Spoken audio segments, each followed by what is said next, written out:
Hey guys, the topic of the video today is overcompensation. So overcompensation is an ego defense mechanism, which basically means the ways that we protect our ego from feelings of failure and feelings of inadequacy.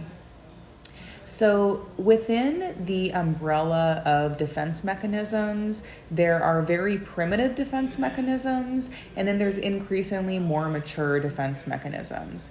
So at the very end of the spectrum, we have denial, which is extremely primitive. We're pretending something isn't a problem or hasn't happened.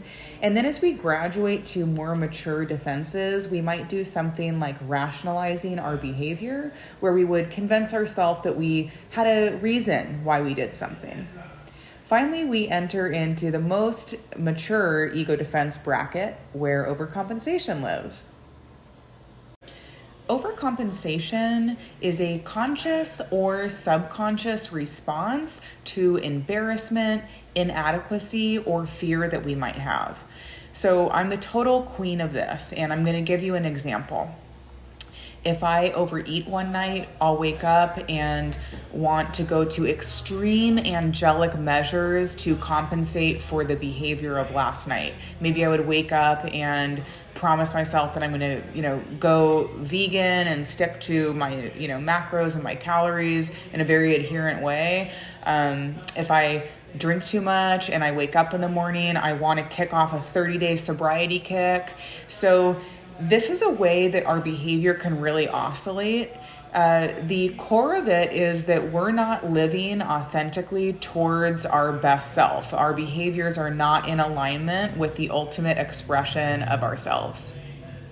So essentially, this is kind of a guilt response, right? Dr. Brené Brown's work teaches us that guilt says I did something bad and shame says I am something bad. So when we have a guilt response, we're basically saying I engage in a behavior that is not me. The core identity of me as a healthy person does not align with the smoking, drinking, overeating, fast food, whatever it is, whatever behavior we're regretful of. And it can actually be effective to kickstart a change and a momentum forward.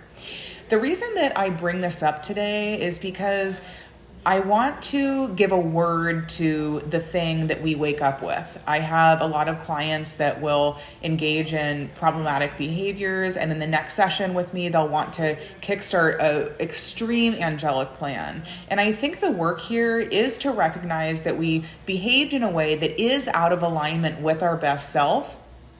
So this response can be directly related to the behavior that we're looking to change, or we can overcompensate in a different way. For example, if I have too many drinks one night and I feel like I, am regretful of that, I can wake up the next day and be like super mom and take my kid everywhere and make like pancakes for everyone. So it can be related to the behavior itself, or it can be overcompensating in another way.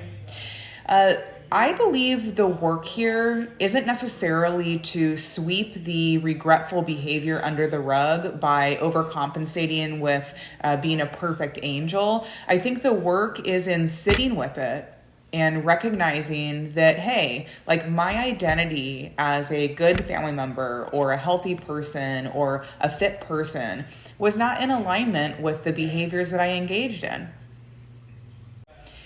So we can get to the plan forward, and we need to get to the plan forward.